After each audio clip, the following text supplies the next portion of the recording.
Assalamualaikum warahmatullahi taala wabarakatuh. Salam bahagia, salam pertemuan untuk teman-teman yang berkesempatan bersama dengan saya pada hari ini. Apa khabar anda semua? Doa saya anda semua sihat. Jangan lupa saudara, hari ini hari Khamis, malam Jumaat, malam seribu rahmat.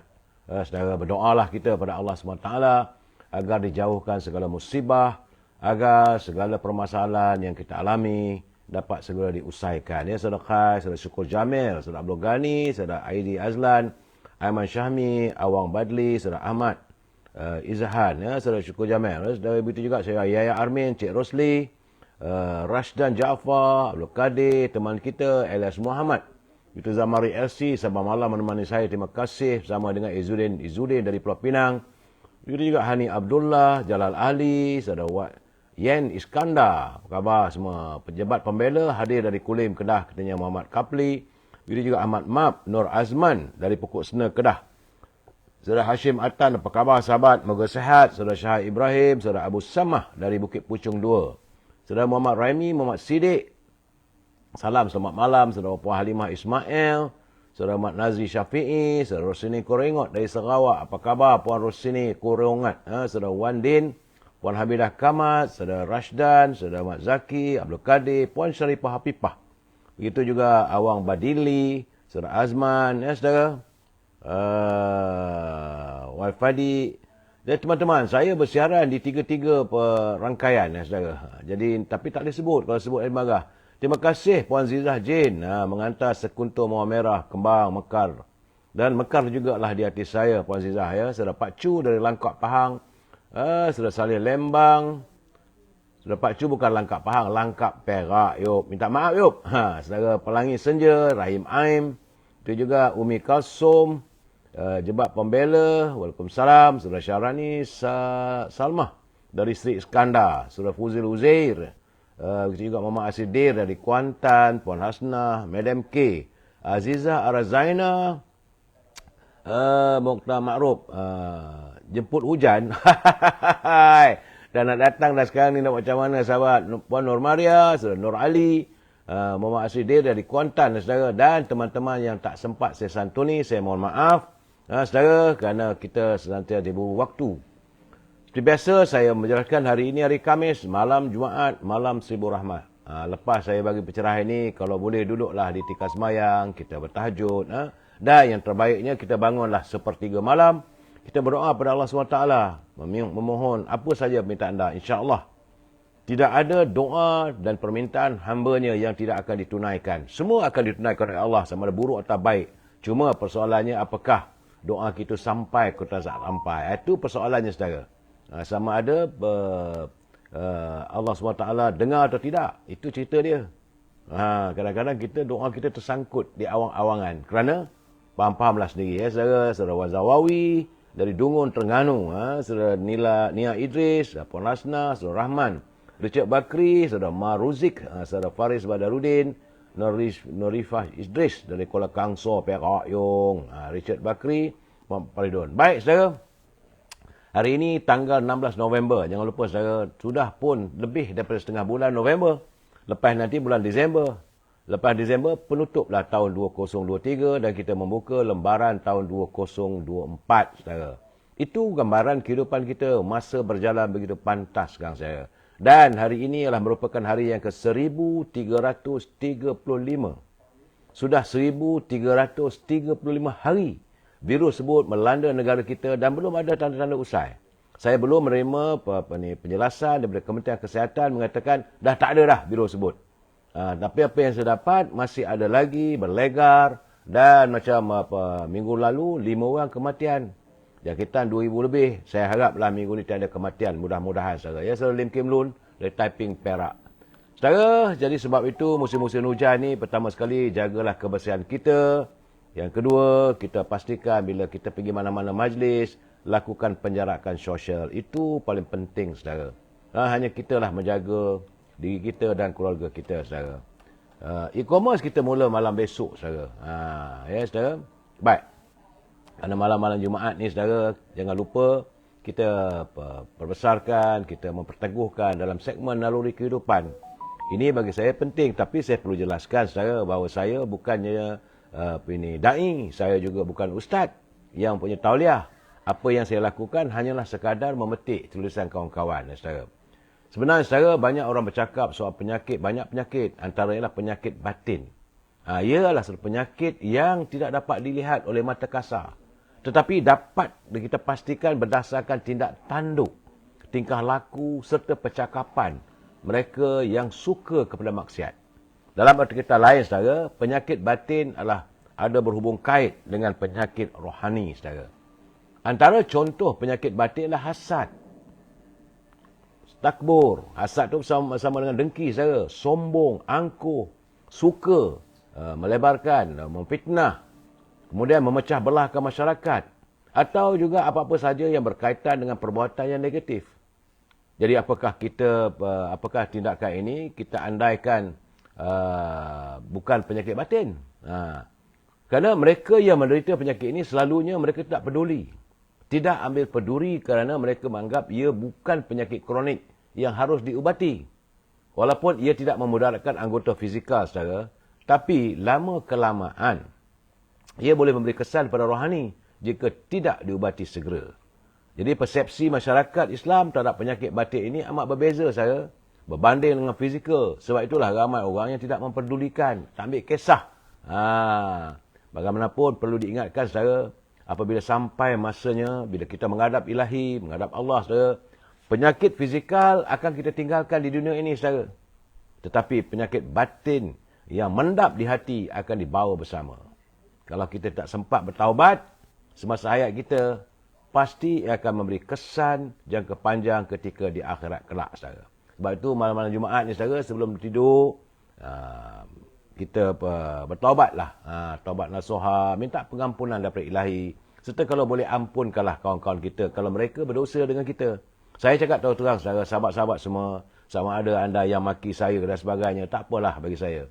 Sebab sebelum saya memejamkan mata, tidur malam, saya selalu berdoa kepada Allah, mohon keampunan, dan saya mengampunkan mereka yang melakukan kesilapan terhadap saya. Mudah-mudahan kita dapat bertemu di sana nanti, saudara. Jadi, saudara, kita masuk segmen Mutara Kata. Mutara Kata ini catatan daripada Tan Sri Osusukam, mantan Ketua Menteri Sabah. Sahabat saya, saudara, rajin dia menghantar kata-kata mutiara yang elok untuk pendengaran atau perkongsian kita bersama. Katanya, syurga itu tidak diraih dengan hanya bermalas-malas. Tak dapat, saudara, syurga itu kalau hanya sekadar bermalas-malas, tidur, lena. Tetapi ia diperolehi dengan pengorbanan. Lebih-lebih lagi, dengan amalan solat dan keprihatinan kita terhadap ilahi. Itu pesan kata-kata mutiara daripada Tan Sri Osusukam.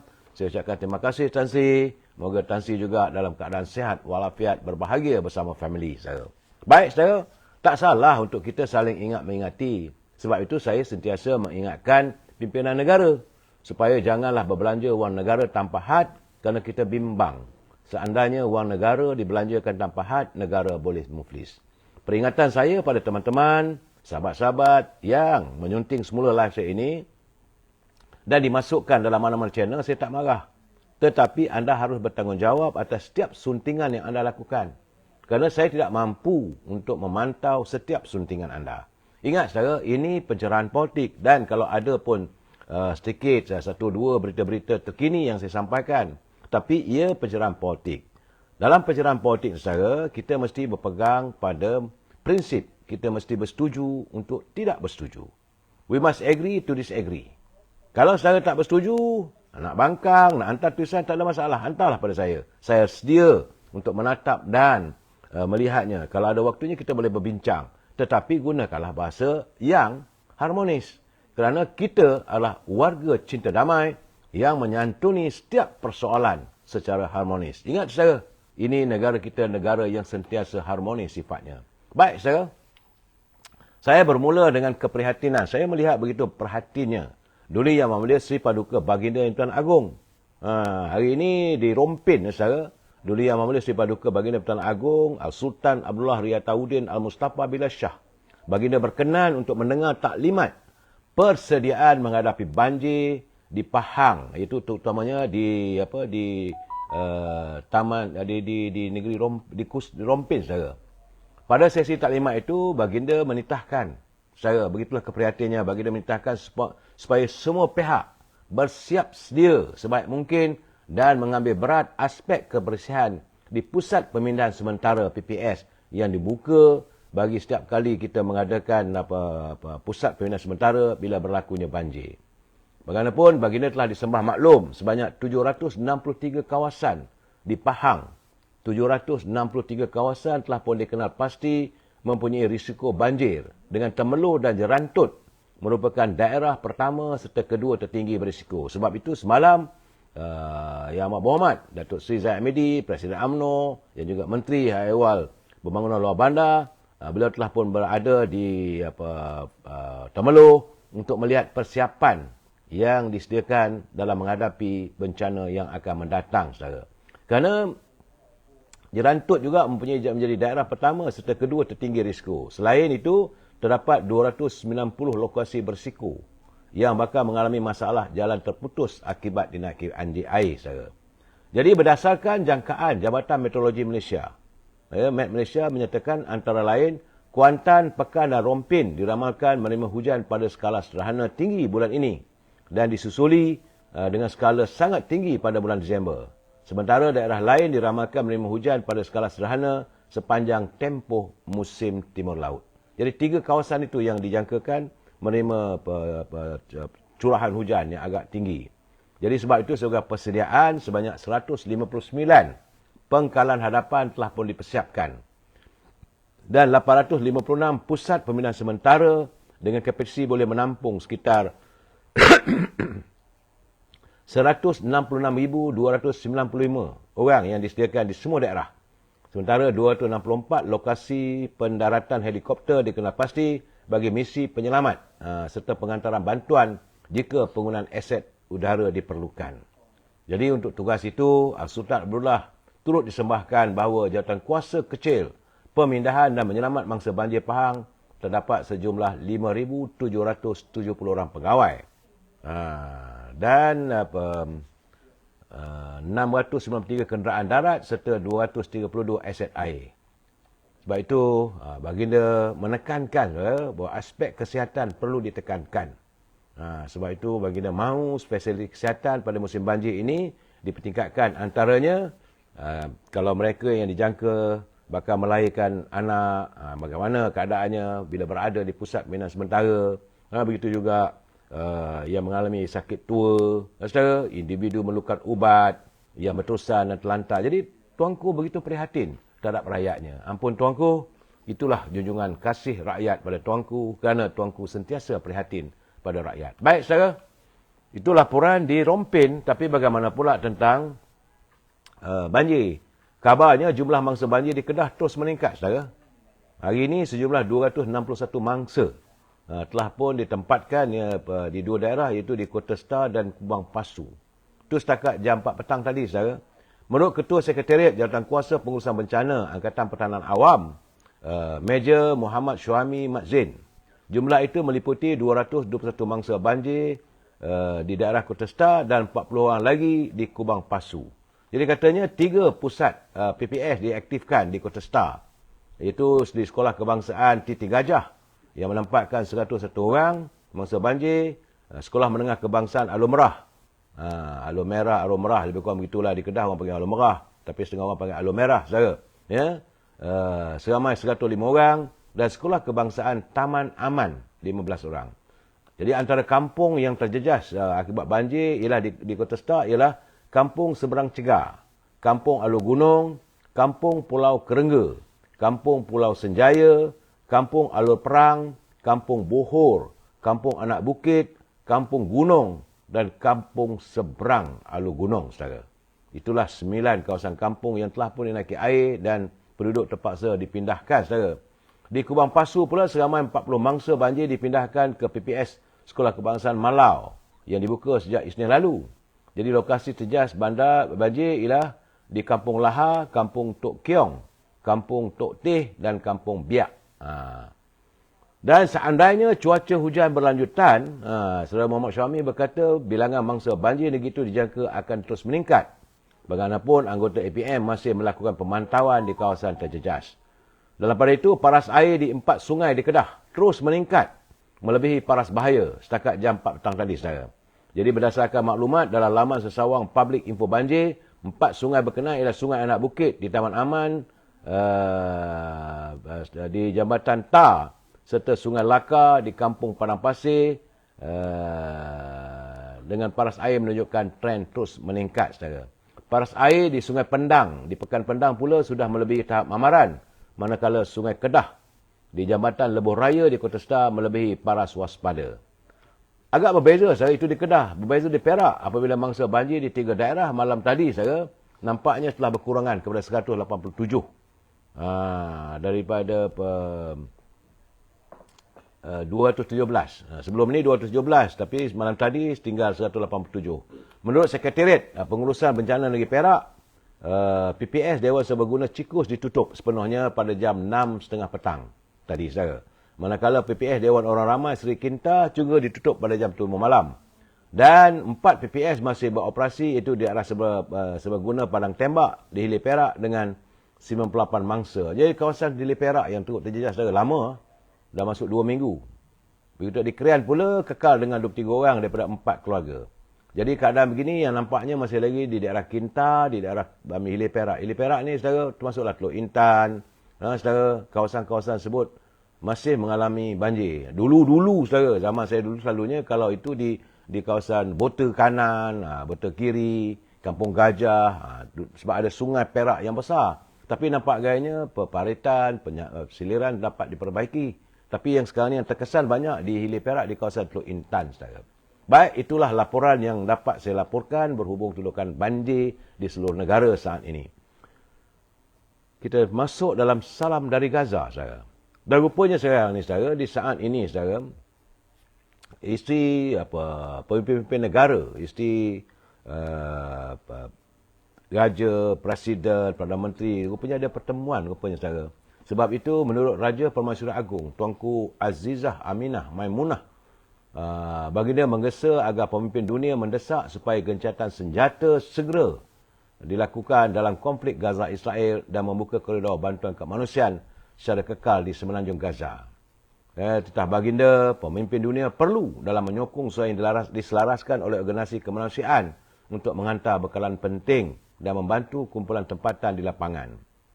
Titah baginda, kita tidak boleh membiarkan pengeboman berterusan. Kita mesti secara kolektif menyeru agar pemusuhan dihentikan segera. Baginda berdiri untuk menyertai gesaan yang semakin meningkat untuk gencatan senjata, dan baginda merayu kepada pemimpin dunia untuk memberi tekanan kepada usaha penamatan kegilaan itu disifatkan oleh tuanku. Ini titah tuanku, dia kata, saya berdiri di sini bukan saja sebagai seorang peraja permaisuri, tapi sebagai seorang ibu bersama anak-anak saya yang amat saya sayangi. Saya berdiri di sini sebagai seorang manusia dan kita mesti bersuara dan berkata berhenti dan cukup-cukuplah. Jadi titah tuanku lagi, saya berang dengan pencabulan hak asasi manusia yang serius. Saya tak boleh berdiam diri lagi. Saya bimbang untuk rakyat Gaza demi keselamatan anak-anak. Saya bimbang atas dasar kemanusiaan. Demikian titah Tuanku Aizah, kita menyampaikan titah diraja pada sidang kemuncak United for Peace in Palestine, dengan tajuk Bersatu Demi Keamanan di Palestin. Tiada kehilangan untuk keamanan di Istanbul. Jadi tuanku setelah berangkat di Istanbul, rupanya ada pertemuan, saudara. Sidang kemuncak itu disertai oleh pasangan-pasangan pemimpin dari pelbagai negara dan dihoskan oleh wanita pertama Turki, Emine Erdogan. Tuanku Azizah bertitah sejak konflik semakin meruncing, beratus-ratus ribu rakyat telah menggesa kerajaan mereka untuk menyokong usaha ke arah gencatan senjata dan para pemimpin harus mendengar suara tuntutan mereka. Itu keadaannya sekarang, saudara. Itu tuntutan daripada isteri Presiden, isteri yang dipanggil wanita pertama lah, saudara, di seluruh dunia, saudara, yang dilakukan di Istanbul. Sebab itu, banyak orang mengatakan, apakah Malaysia, pemimpin-pemimpin daripada UMNO khususnya, tidak bersuara tentang Palestin? Saya kata, saya menafikan. Bagaimana di Jakarta, Menteri Pertahanan Datuk Seri Muhammad Hassan, beliau sewaktu menghadiri sidang Menteri-Menteri Pertahanan ASEAN turut menyatakan bahawa Malaysia tetap kekal dengan tuntutan agar gencatan senjata segera dilakukan. Kata Datuk Mat, dia kata dalam keadaan kritikal ini, Malaysia menekankan keperluan mendesak untuk menghentikan kehilangan lebih banyak nyawa, penderitaan dan kemusnahan sambil menggesa semua pihak bersabar dan mengurangkan ketegangan. Jadi bila orang kata bahawa pemimpin UMNO tak bersuara tentang Palestin, tak betul lah saudara. Kerana dalam tempoh mencabar ini, kata Tok Mat, Malaysia mengulangi pendirian tidak berbelah bagi supaya gencatan senjata dicapai segera. Akses bantuan kemanusiaan yang terhalang dan penolakan tegas terhadap sebarang percubaan untuk memindahkan rakyat Palestin secara paksa dari tanah mereka tidak boleh kita terima. Ya, saudara? Tok Sri Ibu Hassan mengutus delegasi Malaysia ke persidangan mesyuarat 2 hari bertemakan keamanan, kemakmuran dan keselamatan di rantau ASEAN ini, saudara. Jadi tak betul. Sekarang ni, saudara, dalam kita bercakap soal apa yang berlaku di Palestin, saya dapati sekarang ni Presiden atau Perdana Menteri Israel dalam keadaan tekanan. Beliau kena tekanan teruk daripada rakyatnya. Apabila telah ramai pula penulis perasaan di Israel, saudara, di Tel Aviv, mereka sudah pun berarak dan berhimpun di luar Parlimen di Baitul Muqaddis semalam, saudara, sambil melaungkan slogan mendesak Perdana Menteri Benjamin Netanyahu meletak jawatan di tengah-tengah saat negara mereka berada dalam peperangan yang semakin ganas ke atas genting Gaza. Jadi kumpulan protes itu berpendapat Netanyahu dengan nama julukan Bibi tidak lagi layak untuk menggalas tanggungjawab tersebut. Jadi sebab itu pemimpin parti Likud itu turut dipersalahkan atas konflik yang berlarutan selama 6 minggu. Jadi rakyat Palestin, rakyat Israel pun dah mula bengang dengan Netanyahu ni.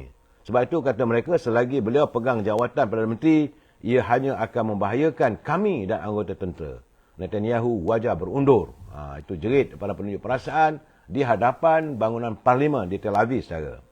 Antara seorang peserta juga membuat gesaan supaya jika bercakap tentang perpaduan adalah lebih baik tanpa Netanyahu. Keputusan terbaik adalah beliau melepaskan jawatan secepat mungkin. Jadi kebanyakan penunjuk perasaan juga secara terang-terangan menunding jari menyalahkan Netanyahu kerana konflik Hamas rejim Zionis yang kini memasuki fasa yang jauh lebih ganas lagi, saudara. Kerana kata mereka sejak memimpin semula kerajaan ekstremis tersebut pada tahun lalu, Netanyahu terus berdepan siri protes mingguan dan popularitinya semakin merosot di kalangan warga Israel.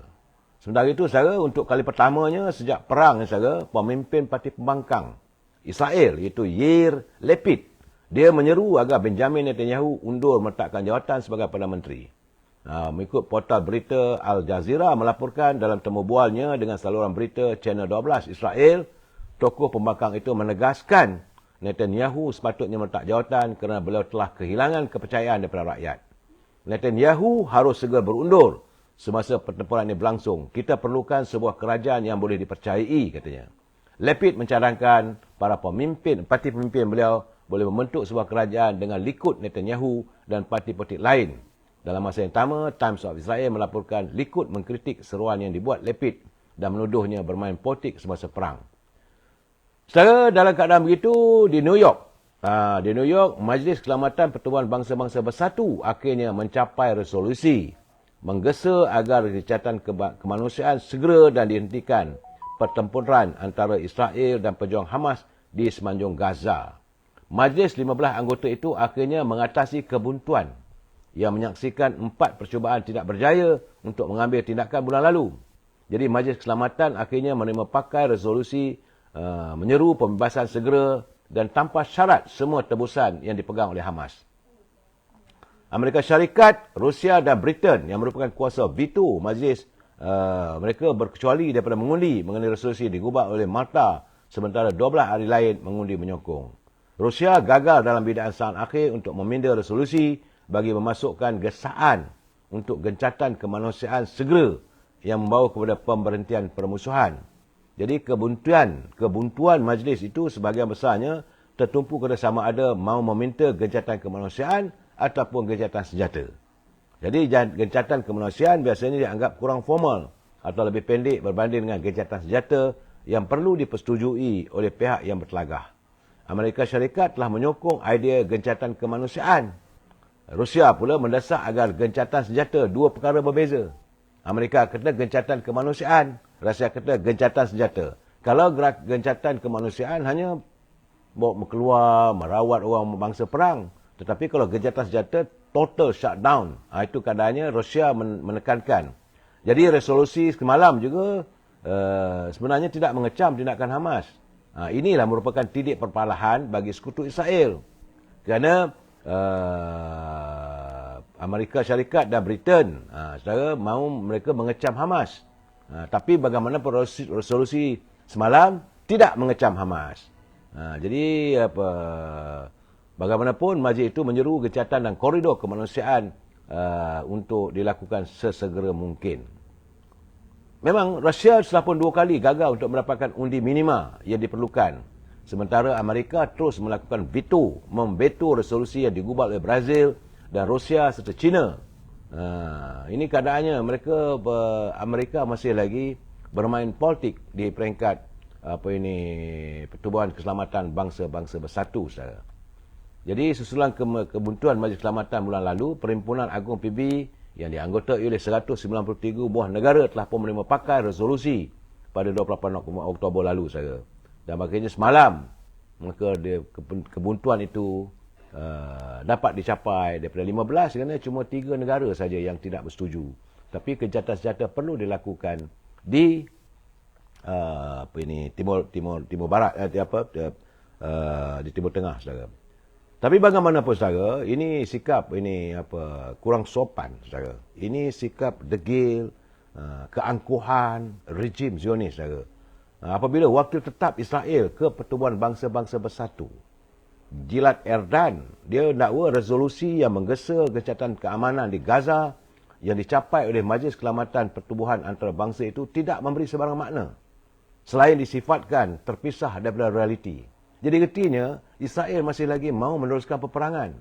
Erdan dengan tegas mempertahankan pendirian bahawa tindakan Israel melancarkan serangan di Gaza itu kerana mengikut undang-undang antarabangsa. Itu katanya. Jadi dalam keadaan begini dia masih lagi bongkar, angkuh dan Israel masih degil. Tidak mahu mematuhi keputusan yang dicapai oleh Pertubuhan Keselamatan Bangsa-Bangsa Bersatu. Saudara. Sebab itu, apabila mendengar keadaan begitu, semasa di Ottawa, saudara. Ini laporan saya di Ottawa, saudara. Akhirnya Perdana Menteri Kanada, Justin Trudeau, terpaksa diiringi keluar oleh pihak polis selepas beliau diserbu oleh penunjuk perasaan yang pro-Palestin. Apabila mereka berkumpul waktu presiden itu berada di sebuah restoran di Vancouver. Dia kerana mereka merasakan bahawa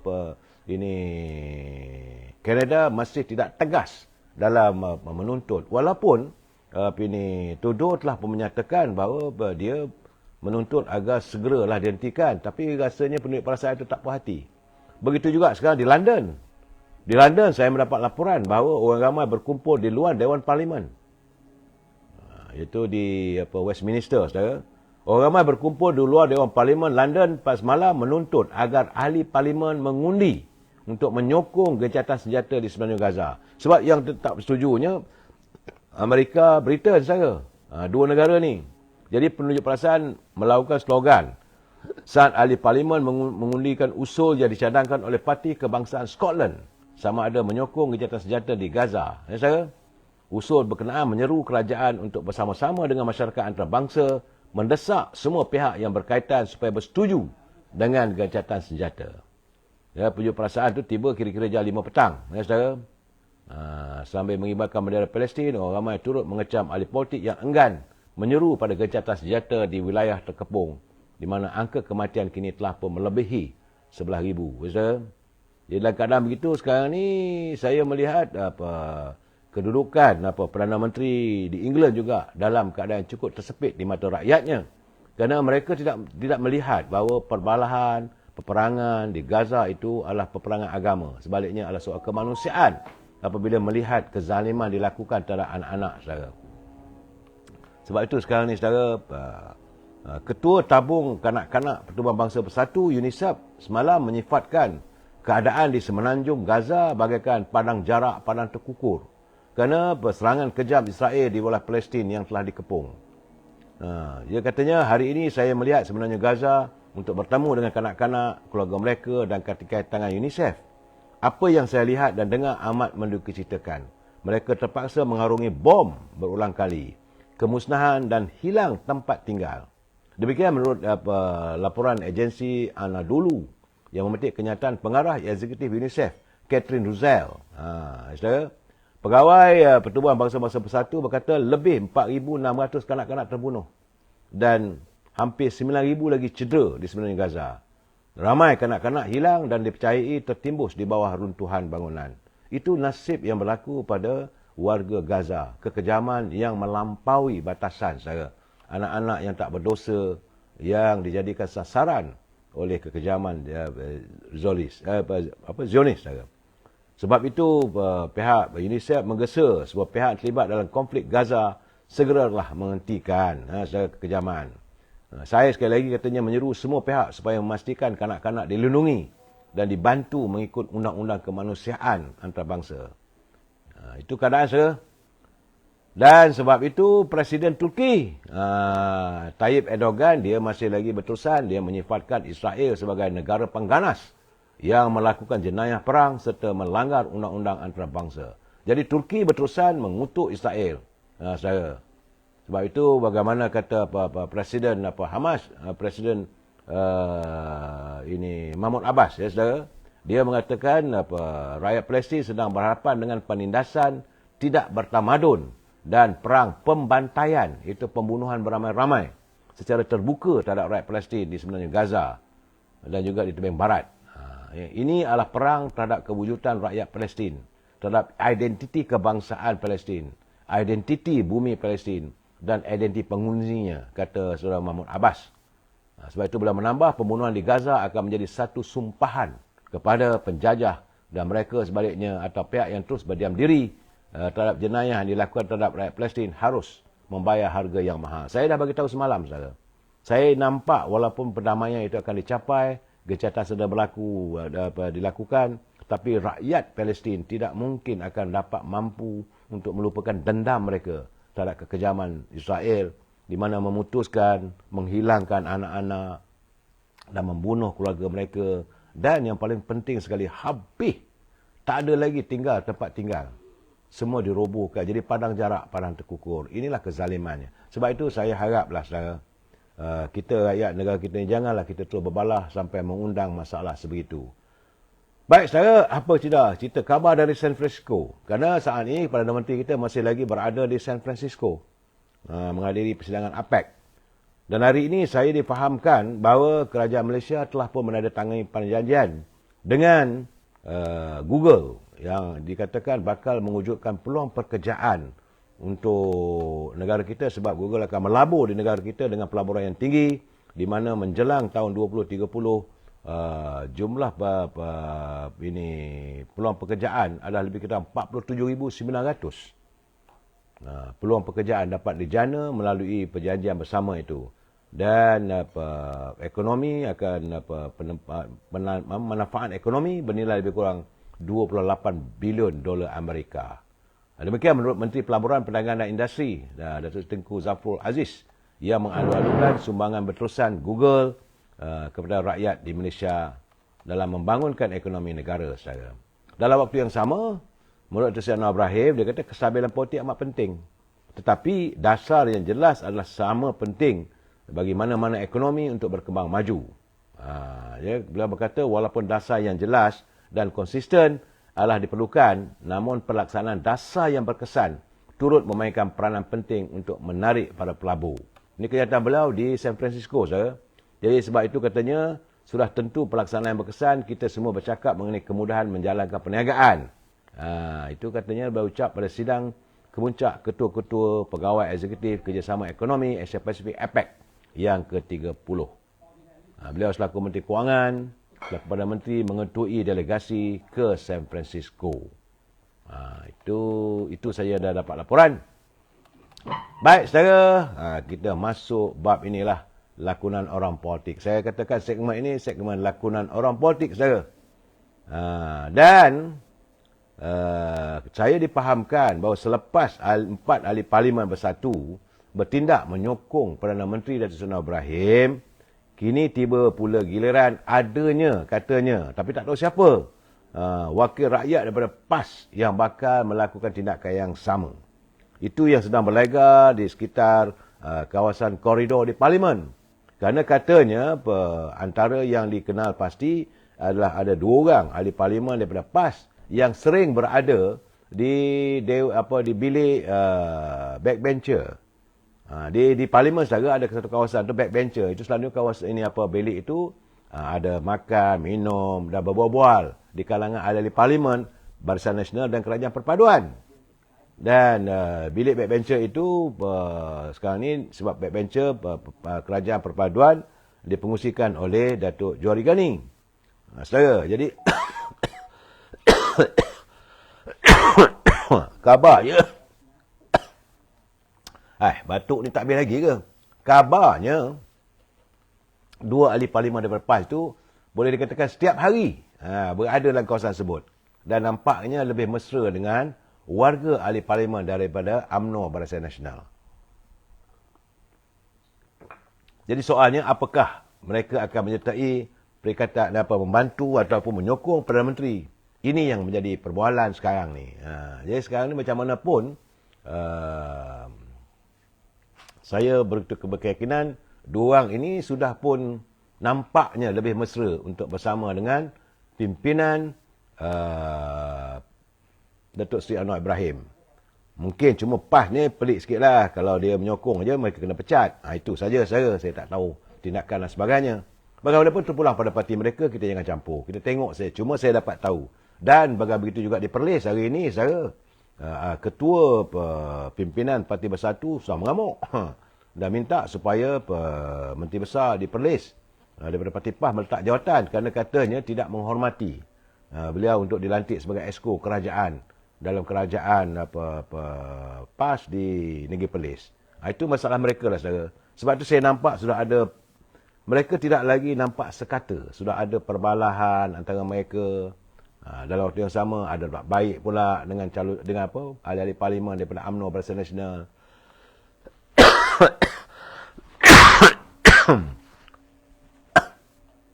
Semua ini, saudara, mengundang persepsi bahawa kemungkinan akan berlaku begitulah, saudara.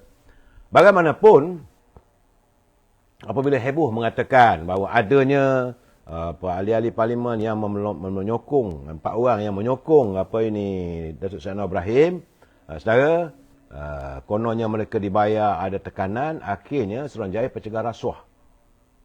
Suruhanjaya Pencegah Rasuah akan memanggil 4 ahli parlimen Perikatan Nasional yang mengisytiharkan sokongan pada Perdana Menteri Datuk Seri Anwar Ibrahim. Menurut Ketua Pusuruhanjaya SPRM, Tan Sri Azam Baki, ia adalah bagi untuk menyiasat dakwaan wujudnya unsur rasuah untuk beralih sokongan.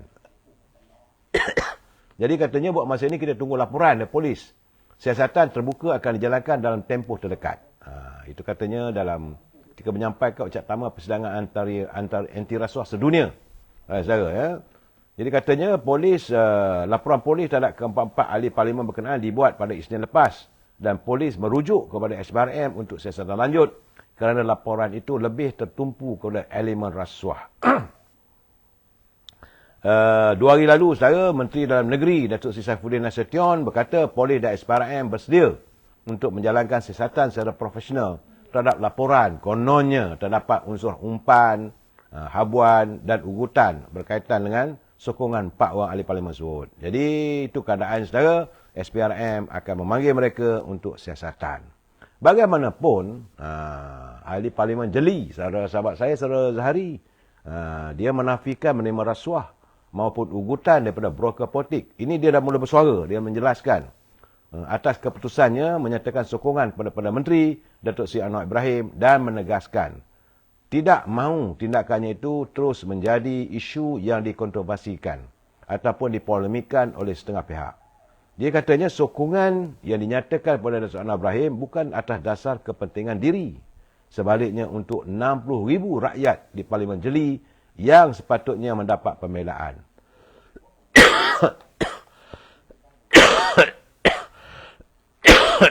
Minta maaf, batuk masih ada lagi, ya. Jadi katanya sudah saya nyatakan sebelum ini, saya mahu isu ini tamatkan serta-merta. Niat dan tindakan saya semata-mata untuk rakyat. Tidak lebih daripada itu. Dan tidak ada perkara-perkara yang harus dibangkitkan. Walaupun ada tomahan, ada tuduhan.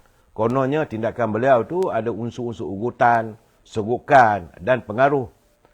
Jadi dia menafikan sekeras-kerasnya. Bagaimanapun, Ahli Parlimen Jeli itu telah pun mengarahkan peguamnya untuk meneliti perkara berkenaan. Jadi dia kata, saya minta hentikan segera dan tidak ada lagi kenyataan seperti ini dikeluarkan. Dan sekiranya berterusan menyerang atau mengulang kenyataan seumpama itu, maka saya akan mengambil tindakan undang-undang sewajarnya. Peguam saya akan meneliti rakaman-rakaman atau siaran langsung termasuk di pelbagai media sosial yang menuduh saya menerima sogokan itu. Yang nampak gaya dah beranglah ahli Parlimen Jeli itu saya. Hari ini saya di mahkamah. Ini yang dinanti-nantikan oleh ramai orang. Di mahkamah hari ini, Parti Pribumi Bersatu Malaysia, PBM, gagal dalam permohonannya untuk memulakan semakan kehakiman di Mahkamah Tinggi hari ini bagi mencabar keputusan yang dipetua Dewan Rakyat Tan Sri Johari Abdul yang enggan mengosongkan 4 kerusi Parlimen di Sabah.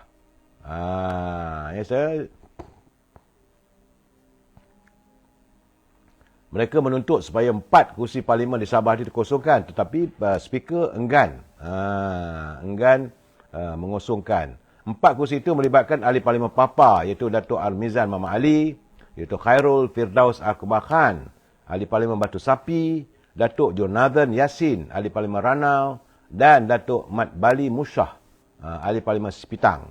Ia susulan Hakim Datuk Amijit Singh menolak permohonan bersatu yang difailkan oleh Naib Presiden Bersatu Datuk Seri Ronald Kiandi dan Pegawai Kanan Parti Datuk Kapten Bersara Muhammad Syami Yahya.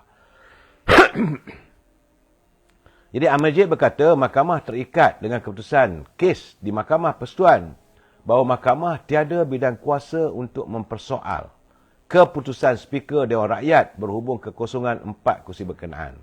Ia berdasarkan kepada perkara 63 Perlembagaan Persekutuan. Maka mahkamah menolak permohonan pemohon dari Parti Bersatu dan tiada perintah terhadap skor sekalinya.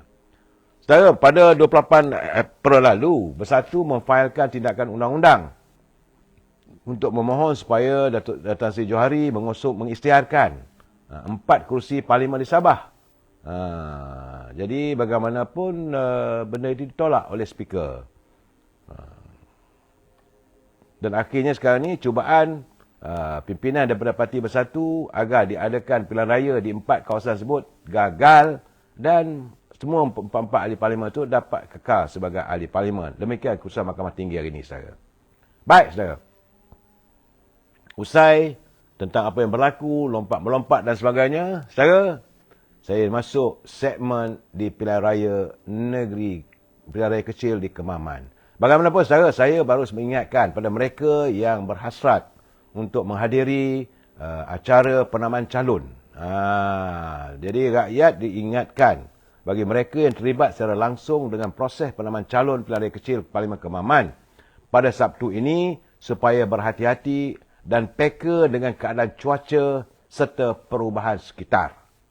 Menurut pengarah meteorologi Terengganu, Saudara Rosli Zakaria, dia kata ini berikutan cuaca pada Sabtu itu diramalkan hujan dari pagi hingga petang. Kalau hujan pagi hingga petang boleh mengundang banjir. Jadi disebabkan amaran hujan berterusan sedang berkuat kuasa, orang ramai diminta mendapatkan status keadaan cuaca dan juga paras air sungai yang terkini sebelum melakukan apa-apa aktiviti. Kerana lepas penamaan calon pada 18 bulan nanti, saudara, maka bolehlah berkempen. Jadi pihak MET mengingatkan orang ramai berhati-hati kerana hujan daripada pagi sampai ke petang pada hari Sabtu. Jadi mereka juga harus berhati-hati memandu dan jaga keselamatan diri serta peka dengan perubahan di persekitaran kawasan bersekitar kawasan Kemaman yang menerima luruhan hujan yang berterusan daripada pagi sampai petang. Aduh, macam mana tu?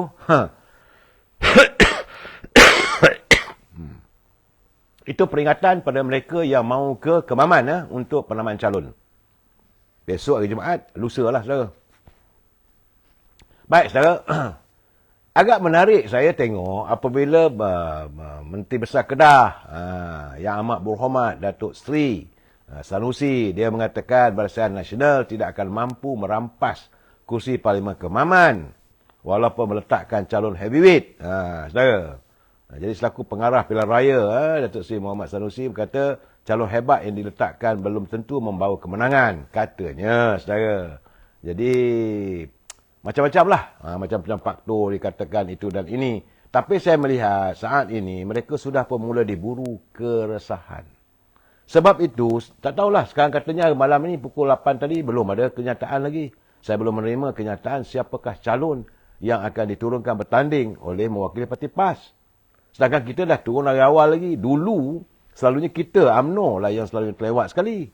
Tapi sekarang ni masih lagi menimbang tara. Kemah-kemeng, kata apa ini. Hanafiah kena kata orang PAS di Terengganu, duk kemah-kemeng. Terkunci rapat, tak tahu siapa calonnya. Itu gambaran sekarang saya. Jadi, kata Sanusi, adalah kerugian besar lah.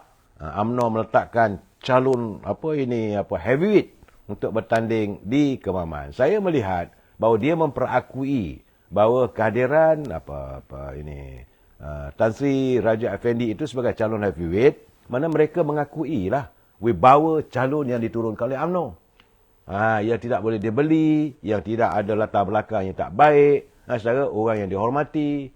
Jadi saudara, anak tempatan ini membuatkan mereka runsing. Kerana saya melihat bahawa kalaulah insya-Allah Tan Sri Raja Effendi menang, ini kebangkitan UMNO. Saudara, kerana pilihan raya lepas UMNO kalah habis. Ruyup seruyup-ruyupnya 32-0 saudara. Jadi bagi menjawab sindiran bahawa kononnya Parlimen Angkatan Tentera calon yang ada integriti, tapi dia lupa bahawa bila dia kata calon itu berada dalam kumpulan yang salah. Mana Raja Effendi ini berada kumpulan salah kerana ada integriti tinggi, tapi berada kumpulan salah kerana parti yang rasuah. Sebenarnya dia lupalah bahawa dua kawasan parlimen, termasuklah sekarang ni parlimen di Kemaman itu, puncanya diadakan pilihan raya itu kerana parti itu dapati terlibat dalam rasuah politik. Rasuah pilihan raya. Jadi kadang-kadang orang kata bercakap ni, biarlah tengok cermin betul-betul. Jangan tengok cermin mengejek. Itu keadaannya. Bagaimanapun sekarang ni, saya melihat bahawa Ketua Perhubungan UMNO Terengganu, Datuk Seri Mohamad Said, yang juga selaku Ketua Bahagian di Kemaman, dan beliau lah pernah bertanding di situ, tapi beliau tidak lagi bersedia untuk bertanding. Jadi dia mengatakan bahawa seluruh jentera perlu bersatu padu, melupakan segala sengketa untuk memastikan kemenangan. Saudara, sebab katanya saya minta bersungguh-sungguh lah. Pada bahagian hari ini, saya cadang satu bahagian, jaga satu cawangan. Dan kalau kita bekerja bersungguh-sungguh, insya-Allah kita jaga kampung kita betul-betul, saya kata kita boleh buat kejutan. Kerana saya dipahamkan 191 bahagian dari seluruh negara akan bertumpu. 191 bahagian UMNO dari seluruh negara akan bertumpu ke Kemaman. Jadi kata Datuk Seri Mat Syed, dia kata jaga satu bahagian, jaga satu kampung. Cukup kita mampu untuk buat kejutan. Sebagai ahli parti, dia kata kita kena kuat dan mementingkan kemenangan. Kerana sekarang ni calon yang kita ada tak ada cacat celanya. Yang terbaiklah. Kita beri calon yang sempurna dan terbaik untuk rakyat Kemaman. Jangan lupa saudara, Kemaman adalah kawasan yang bakal menerima limpahan ekonomi yang begitu mantap. Iaitu pembangunan ekonomi minyak apabila pelaburan daripada Aramco. Nilainya puluhan bilion US dollar. Jadi kalau dapat ahli parlimennya yang mantap, yang ada, yang memang bekas panglima tu, saya rasa untuk kebaikan rakyat Kemaman sendiri. Duk pilih yang loleh-loleh buat apa? Itu keadaan saudara. Jadi sebab itu sekarang ni, banyak orang bertanya lah, siapa calon sebenarnya daripada PAS ni? Siapa sebenarnya calon yang akan diturunkan bertanding? Sampai saat ni saya belum dapat terima lagi. Jadi macam-macam lah. Jadi bagaimanapun akan terjawab lah sekejap lagi saya. Sebelum itu, saya dengar kononnya, tak tahu benar tak benar. Tabat dia kata mungkin Dr. Mahathir kot, tak tahulah. Ada yang kata Samsuri, ada yang katakan mantan Setiausaha Agung UMNO. Ya cikgu, terima kasih. Dia kata insya-Allah lah UMNO berjaya kali ini. Saya begitu berkeyakinan saudara. Namun saudari nama-nama naib yang dipertua PAS kawasan Kemaman, Haziq Yusof, atau lebih dikenali dengan gelaran Ustaz Hazri juga dikatakan akan dicalonkan. Bagi saya sekarang ni, mereka sebenarnya dalam keadaan demam tak kebah. Apabila UMNO membuat kejutan. Sebenarnya calon yang diturunkan oleh UMNO kali ini, calon kejutan. Sebab itu saya katakan, saya ucap tahniah atas kebijaksanaan Yang Amat Berhormat Datuk Seri Presiden UMNO, Datuk Zahid Hamidi, yang mempertimbangkan tentang mahu berusaha untuk kebangkitan UMNO apabila calonnya dipilih bekas Panglima Angkatan Tentera yang tak ada cacat cela. Dan semua orang sayang. Yang terbaru saya dapat lagi saudara, bukan hanya diri beliau yang disayangi oleh warga Terengganu, tapi orang Kemasik sayang pada keluarganya. Semalam saya dah katakan, bapanya adalah seorang, orang Terengganu panggil dresser. Tapi saya kata semalam bagi ubat samo, ubat kekir saudara. Dresser, orang kampung panggil dresser. Tapi wibawa keluarganya. Tidak ada kesombongan. Dan sekarang ni kalau mungkin bila berlaku musim banjir, saya berkeyakinan bahawa keluarga mereka akan turun ke Gelanggang. Ini kawasan Kemasik ni juga ada kawasan yang di tepi pantai saudara. Dia dekat dengan, tak silap saya, pelabuhan Kemaman, tak silap saya. Dan rakyat memerlukan pembangunan. Dan kalau kita dapat pemimpin terbaik, insya-Allah, saya difahamkan bahawa Datuk Seri Anwar Ibrahim juga akan turun. Saudara Tabat dia kata, terima kasih Saudara Khalid. Saudara Haris Bank Abdullah, insya-Allah BN menang. Begitulah. Saudara Syani Said, Nuraiti Yati, insya-Allah BN mampu menawan kembali Kemaman. Kumat Kemet dia kata Mas 1-3 1-3 Kyrgyzstan. Tak tahulah saya.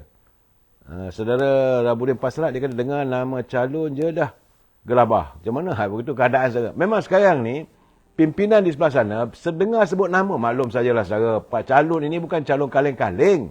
Saya dah bercakap 2-3 malam dulu, bukan calon yang kaleng-kaleng. Yang orang yang paling dihormati, maklum sajalah dalam warga Angkatan Tentera, bila seseorang itu bergelar Panglima Angkatan Tentera, datangnya pula dari angkatan daripada pasukan Askar Melayu. Askar Melayu 18 tak silap saya. Saya berbual juga dengan beberapa orang jeneral di Kuala Lumpur. Mereka mengatakan Tan Sri Raja Effendi tidak ada cacat dan cela dan terbaik waktu beliau menjadi Panglima Angkatan Tentera. Ini keadaannya saudara. Dan orangnya nampak simple dan begitu menghayati kehidupan rakyat. Ya, beruntunglah orang Kemaman saudara. Dan saya dapatan bukan hanya di kawasan Kemasik saudara. Begitu juga di kawasan Air Putih. Ramai lagi keluarganya yang ada di kawasan Air Putih. Bapanya, sebelah ibu, sebelah maknya, memang keluarga yang dihormati. Kalau orang kata sebelah sini ni kita macam kok layak dipanggil keluarga Tok Pengulu lah saudara. Bukan macam apa yang ada setengah orang tu, ada satu orang tu dia cucu Pengulu. Tapi orang lebih tak suka dengan Pengulu tu. Ini keluarga kepada Tan Sri Raja Effendi ini memang dihormati. Khususnya kawasan Kemasik. Saya bertandang lah, insya-Allah saya akan bertanding. Saya berusaha untuk mengadakan pertemuan, perbincangan dengan keluarga, nak tahu latar belakangnya lagi saudara. Saudara Muhammad Harmi dia kata tak ada manusia yang cacat cela. Betul. Hanya Allah SWT saja yang sempurna. Nabi sendiri walaupun maksum sentiasa. Ya saudara Muhammad Harmi, saya bersetuju. Tapi bukanlah saya mengatakan tak ada cacat cela. Tidak. Saya kata beliau dihormati. Hayati kenyataan saya. Bahawa sewaktu beliau menjadi Panglima Angkatan Tentera, beliau menjadi idola kepada warga di Kemasik. Jadi ini calonnya yang diturunkan kali ini. Anda mungkin tak bersetuju, saya tak tahulah. Tapi bagi saya melihat bahawa kehadiran Tan Sri Raja Effendi ini bukanlah kata tak ada cacat cela biasa. Sebagai manusia mesti ada cacat cela di mana-mana. Sebab kita bukan bersifat maksum. Tetapi kehadirannya sepanjang kariernya dalam pasangan Angkatan Tentera begitu menyerlah. Bukan senang saudara nak panjat sampai ke pangkat Panglima tu. Saya Sederhana Nur dia kata ramai juga penyeludup, alung, judi haram dihukum buang daerah Kemaman dan Hulu Terengganu. Saya tak tahu yang itu, tapi nanti nampak gayanya kalau Panglima ada kat situ, menyang dia ni saudara. Saya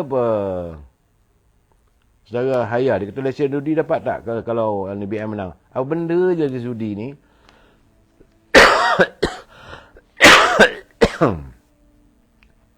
Barisan Nasional bukan parti dominan dalam kerajaan perpaduan hari ini, saudara. Jangan boleh katakan bila menang dapat lesen judi. Tak, saudara. Jangan begitu. Saya rasa saudara haya cukup-cukuplah anda memberi gambaran yang negatif. Saudara Bermanan, saudara Ardin. Habis itu lain tak ada lesen judi. Saudara, saya tak mau bercakap lah soal lesen judi ni, saudara. Perjudian ini antara warga bukan Islam. Saya tak mau campur. Itu keadaannya, saudara. Pac-Man, dia kata, singa berjuang. Memanglah. Saudara Muhammad Azhar Abdullah, dia kata, calon yang diturunkan oleh Datuk Seri Zahid kali ini adalah calon yang menggerunkan PAS. Jadi, tabik spring lah. Mantan Panglima, kata Saudara Abdul Ghaffar Hamzah. Memang benar, saudara.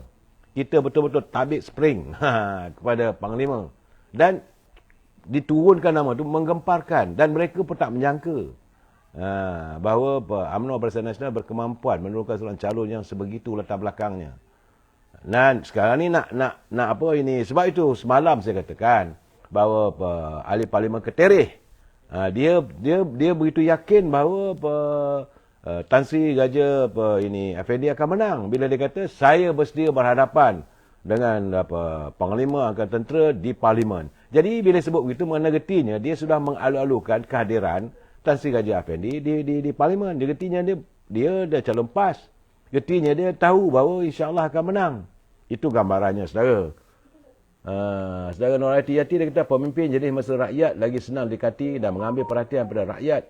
Pastilah mampu menawan hati rakyat. Ini yang selalu kita dambakan. Saya selalu berpesan pada teman-teman yang nak masuk politik, jangan lupa utamakan rakyat. Selagi anda mengutamakan rakyat, jasa anda tidak akan dilupakan. Jangan kita meneguk kekayaan, kita menghirup air mata rakyat. Itu memang anda menghadapi masalah. Tapi kalau setiap kali anda menyantuni rakyat, rakyat tidak pernah lupa pada anda. Seringkali saya katakan, janganlah kita mengaut keuntungan hanya dengan menjual nama rakyat. Saya dulu bercakap, kadang-kadang bila berbicara soal politik ni, selalu saya katakan, saya benci dengan ahli parlimen. Bila mengatakan, rakyat mesti sokong saya. Perjuangan saya demi rakyat. Tapi selepas mereka mendapat jawatan, menjadi sebagai ahli parlimen, tak ada pun menyantuni rakyat. Macam hari ni, saya sepanjang hari, dah seminggu. Apa yang ada di parlimen? Berapa ramai yang berbicarakan soal rakyat di parlimen? Saudara Joker Karim, tuduhan tu. Saya tak menuduh, saudara. Saudara Joker Karim, saya melihat bahawa di parlimen sepanjang perbincangan, di mana soal kehidupan rakyat itu.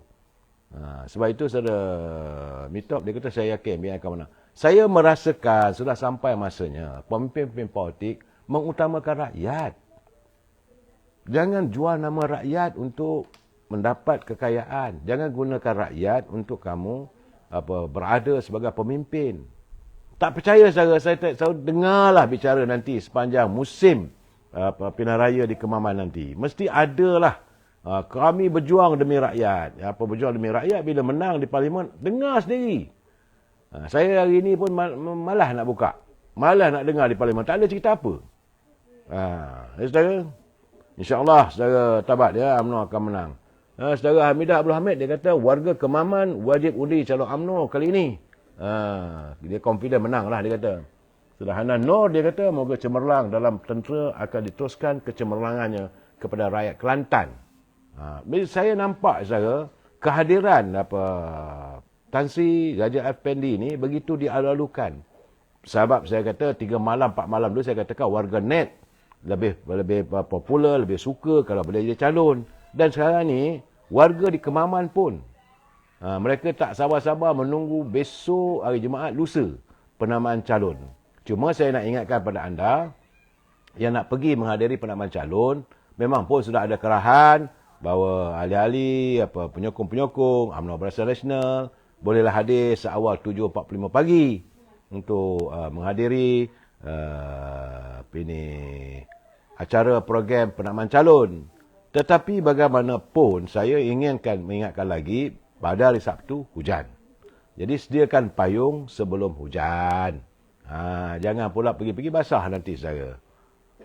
Saudara Kamalah Dia kata Haya tu main judi dengan kawan Cina ke atau main mahjong. Saya tak tahulah saudara. Saudara Kamal Ahmad dia kata bini Haya tu dia main judi untuk apa? Kata Haya kalau UMNO perintah senang main judi. Pas payahlah. Saya tak nampak benda begitu saudara. Itu keadaan saudara Syahrom. Bagaimanapun sekarang ni kita mengharapkan kehadiran orang yang mampu membela rakyat. Rakyat diutamakan. Sebab saya katakan UMNO dari dulu lagi dari rakyat untuk rakyat. Kita jumpa lagi malam esok. Sementara itu saya ingin berpesan pada anda. Jangan lupa. Malam ni malam Jumaat. Kita duduk di tingkat sembahyang. Kita bertahajud. Moga doa kita didengar. Moga doa kita dapat sampai ke satu muntaha agar Allah SWT menyempurnakan setiap doa kita untuk diri kita, keluarga kita, negara kita. Wabillahi taufiq wa hidayah. Assalamualaikum warahmatullahi taala wabarakatuh. Selamat malam. Terima kasih.